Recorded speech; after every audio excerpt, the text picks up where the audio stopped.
I actually love fairy tales, and I used to enjoy reading them to our children when they were young and little. Now, to be sure, those were the more sanitized fairy tales, but there was something good about them, a way of confronting what was tough in life with genuine hope.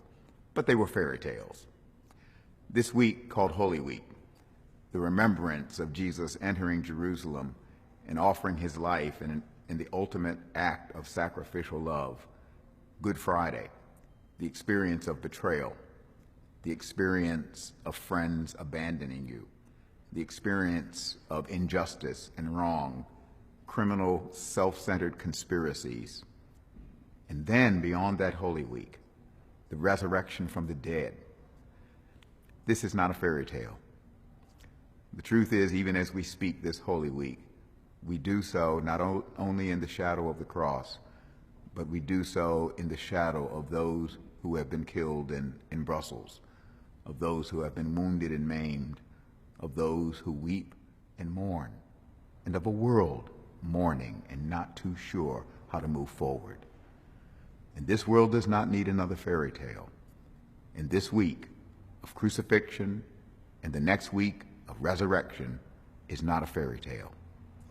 Some years ago, in the last century, George MacLeod, one of the founders, or the founder of the Iona community, who had fought in the First World War, a war that he came to realize was fought for no good reason, eventually became ordained and founded the Iona community.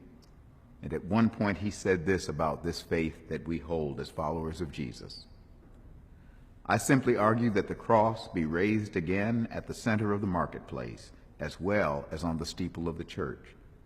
I am recovering the claim that Jesus was not crucified in a cathedral between two candles, but on a cross between two thieves, on the town garbage dump, at a crossroads so cosmopolitan that they had to write his title in Hebrew, Latin, and Greek.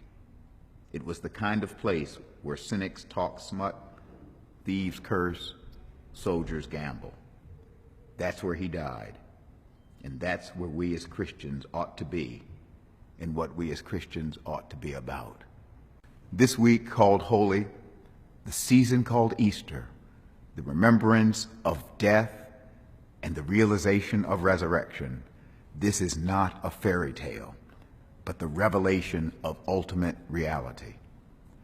Now, the truth is, it's easy to dismiss or discount, whether by conscious conviction or by unconscious resignation, to dismiss this as naive, nice, but naive. It's easy to dismiss it, whether consciously or unconsciously, as a great hope, a wonderful ideal, but not realistic in a world like this.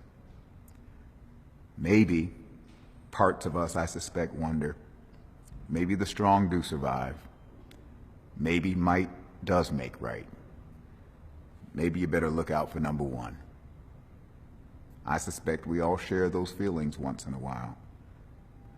But I have to ask myself a question. It's not my question. It's Dr. Phil's.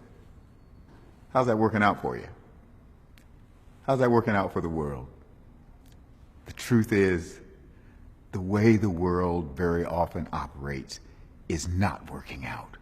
It's not sustainable. It's not the way to life. Jesus has shown us the way. He has shown us that unselfish, sacrificial love, love of God, and love of the other is the way to life. That, my friends, is the ultimate reality. And that's not a fairy tale. When Jesus was executed, he was tried and convicted of crimes he never committed. He willingly gave his life, not for himself, but for others. And in so doing, he showed us what love looks like. That's what we call the way of the cross. And that way is the way of life and hope. And when he died, his closest followers feared that maybe the strong do survive. Maybe might does make right. And maybe we better look out for number one, because maybe the world has won. But 3 days later, something happened. Unexpected, undreamed of, unheralded. 3 days later, their world turned upside down, which is right side up. God raised him from the dead. And you could almost hear God thundering forth in that resurrection.